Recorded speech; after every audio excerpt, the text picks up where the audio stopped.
குழந்தைங்க ஜாம் கேட்டால் கடையில் வாங்கி கொடுக்காம இந்த மாதிரி வீட்டில் ட்ரை பண்ணி பாருங்கள். வெறும் 3 பொருளை வச்சு சிம்பிளாக செஞ்சு முடிச்சிடலாம். ஸ்டோர் பண்ணியே வச்சுக்கலாம். இப்போது 4 பீட்ரூட் எடுத்துருக்கேன். இந்த மாதிரி தோல் நீக்கி கட் பண்ணி வச்சுக்கலாம். கட் பண்ணி வச்சதை ஒரு குக்கருக்கு மாற்றிக்கோங்க. நெக்ஸ்ட் வந்து பேரிச்சம்பழத்தை விதையெல்லாம் நீக்கி இந்த மாதிரி எடுத்துக்கலாம். 10லேருந்து 20 வரைக்கும் எடுத்துக்கோங்க ஸ்வீட்னஸ்க்காக. நெக்ஸ்ட் வந்து 1 கிளாஸ் அளவுக்கு தண்ணி ஆட் பண்ணி 2 விசில் விட்டு வேக வச்சு எடுத்துக்கலாம். இப்போது இதை ஒரு மிக்ஸி ஜாருக்கு மாற்றிக்கோங்க. எக்ஸஸாக இருக்கிற தண்ணியை வந்து வேஸ்ட் பண்ணாமல் நம்ம நெக்ஸ்ட் அதை யூஸ் பண்ணிக்கலாம்.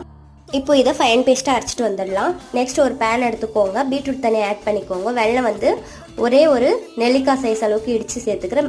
ஏன்னா டேட்ஸ் சேர்த்துருக்கோம் இல்லையா, அதுலேயே ஸ்வீட்னஸ் கிடச்சிடும். நெக்ஸ்ட் வந்து கொதி வந்ததும் நல்லா நுரக்கட்டி வரும்போது பீட்ரூட் ஜாம் ஆட் பண்ணி வந்து நம்ம கொதிக்க விட்டு நல்லா திக்கான பிறகு ஒரு பாட்டிலில் ஸ்டோர் பண்ணி வச்சிட்டோம்னா சூப்பரான பீட்ரூட் ஜாம் ரெடி ஆகிடுச்சு. உங்கள் குழந்தைங்களுக்கு நீங்களும் ட்ரை பண்ணி பாருங்கள்.